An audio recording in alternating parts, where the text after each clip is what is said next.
Le agradezco que esté con nosotros al académico de la Universidad de Guanajuato, al ingeniero José Callejas Moreno. Ingeniero, con el gusto de saludarlo y darle la bienvenida. Frente a qué tipo de problema estamos cuando estamos hablando del glifosato. ¿Cuáles serían los pros y los contras de este tema que para mucha gente puede parecer muy, pero muy ajeno? Con el gusto de saludarlo y darle la bienvenida nuevamente, maestro. Bueno, muy buenas tardes, muchas gracias por la invitación. Es para mí un gran gusto, un honor estar con ustedes para platicar de este tema tan importante, tan trascendental que es el glifosato. Entonces, dentro de la pregunta es, ¿cuáles son las ventajas, los pros y los contras que tiene el producto?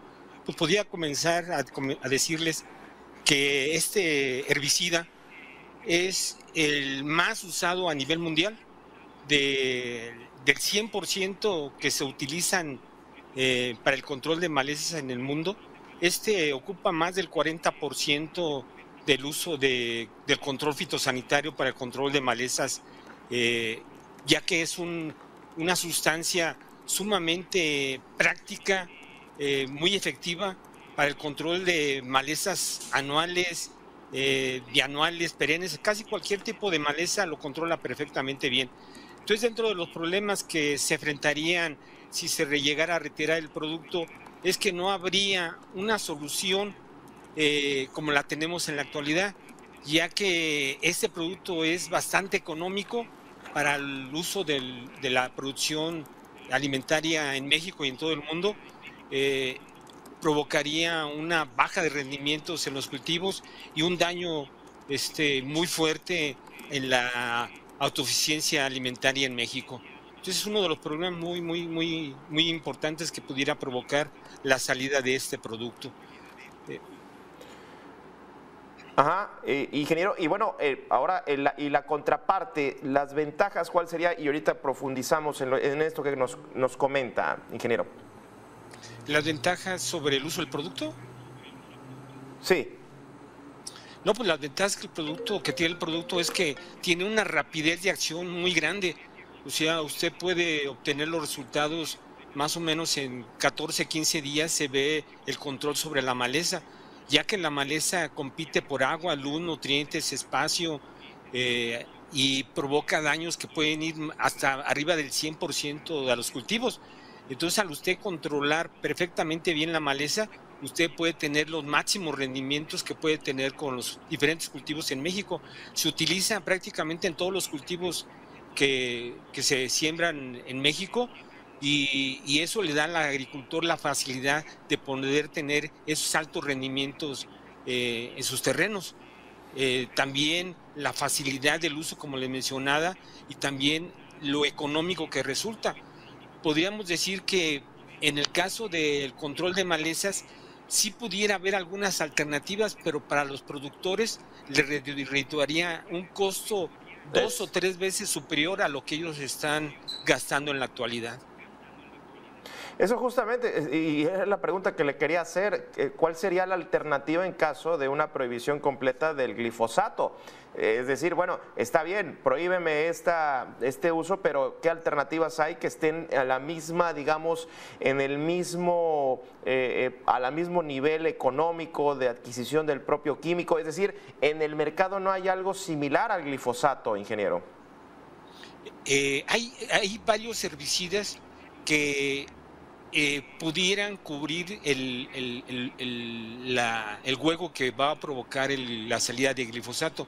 Sin embargo, la efectividad, el costo, y lo que para el agricultor es muy importante, que pueda plantar inmediatamente de aplicar un producto, después de la aplicación del producto, poder sembrar cualquier otro cultivo, no lo hay. Para producir una sustancia se requieren más de 13, 14 años de investigación, y la inversión va arriba de 200 a 300 millones de dólares, por lo cual no es fácil sustituir un producto fitosanitario de un día para otro. Se requiere muchísimos estudios que se tienen que realizar, que cumplan todas las normas ecológicas, ecotoxicológicas, para que no dañen al medio ambiente, al ser humano y a todos los cultivos. Entonces, por esa razón es muy difícil encontrar una sustancia que cumpla con todos los requisitos que tiene en la actualidad el glifosato. No lo hay, ¿verdad? Hay algunos que se parecen, algunos que pudieran ayudar, pero el costo es mucho más alto y los daños que ocasionaría al medio ambiente serían más fuertes. Y el argumento para prohibirlo digamos, es complejo, lo entiendo, pero desde su perspectiva, ingeniero, ¿es suficiente, es justificado este argumento para prohibirlo? Mire, empezando por esa pregunta tan excelente que me está haciendo, el producto se utiliza en más de 120 países, o sea, y se sigue utilizando. El producto tiene más de 50 años en el mercado. Entonces, durante ese tiempo, no se ha demostrado a ciencia cierta que ocasione un problema a la salud o al medio ambiente. O sea, ese producto, el problema que se tiene fue unos estudios que se realizaron en el 2015 por medio de una organización internacional del cáncer que se llama el IARC, en el cual al producto lo determinó como probable cancerígeno, pero está dentro de la probabilidad, no hay una seguridad de que provoque algún daño. Por lo tanto, así es, en ningún país de los que los acabo de mencionar se ha retirado porque no se tiene un argumento suficiente que justifique su salida. ¿Cuáles serían los principales cultivos que en caso de que se dé completa esta prohibición se verían afectados? Hace un momento, pues obviamente platicamos sobre el maíz y la afectación a la autosuficiencia alimentaria, que a mí me llama la atención que este gobierno, el presidente, ha impulsado mucho la idea de lograr esta autosuficiencia alimentaria. Y bueno, aquí vendría otra pregunta, si va a afectar, pues cómo se va a lograr, pero ¿cuáles serían los principales cultivos que se vendrían afectados ante la prohibición del glifosato, ingeniero? Bueno, nuestro principal cultivo en México, pues estamos hablando del maíz, como bien lo dijo. En México se siembran más de 7 millones de hectáreas y se producen alrededor de 21 millones de toneladas. Y entonces, si no tenemos una herramienta con las características como el glifosato, pues se va a ver afectado nuestra producción del maíz blanco, que es el que se consume para las tortillas, ¿verdad? Entonces se va a ser afectado principalmente. En cuanto, pues depende de cada una de las zonas. Hay algunas zonas en México en donde sobre todo el sureste mexicano, la parte central, en donde los agricultores no tienen más alternativas para el control de malezas que los herbicidas, pues ahí es donde va a afectar en forma en mayor forma.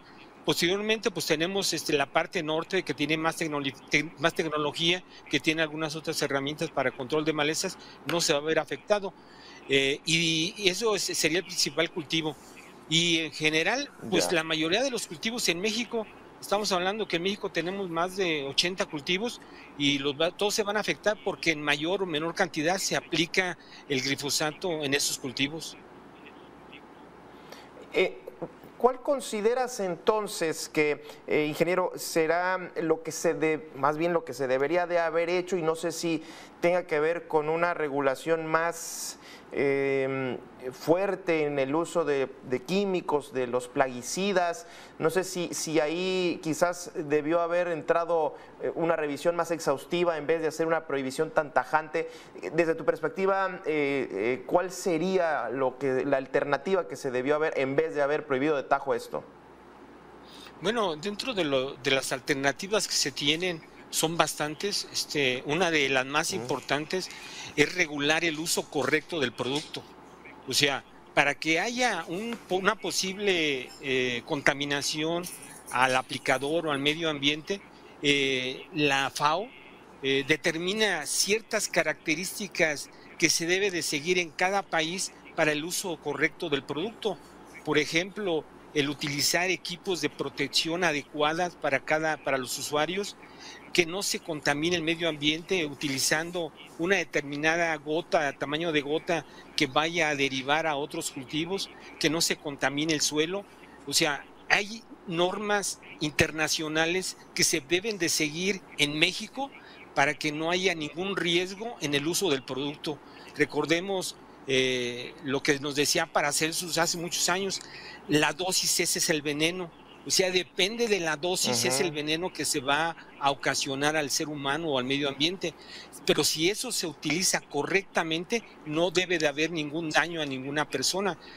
Cuando se utiliza el producto a la dosis correcta, en el momento oportuno, la cantidad de residuos en los cultivos es mínimo y eso se regula también internacionalmente. Entonces, si nosotros seguimos todas las recomendaciones y las regulaciones internacionales y también las que se llevan a cabo en México, no debe de haber ningún riesgo para el uso del producto. Eso sería mi punto de vista. Muy bien, ingeniero, interesante cómo se plantea. Como siempre, muchísimas gracias y le doy las gracias al ingeniero José Callejas Moreno, académico de la Universidad de Guanajuato, que estuvo charlando con nosotros. Buenas tardes, ingeniero. Al contrario, muchísimas gracias, estamos a sus órdenes. Saludos.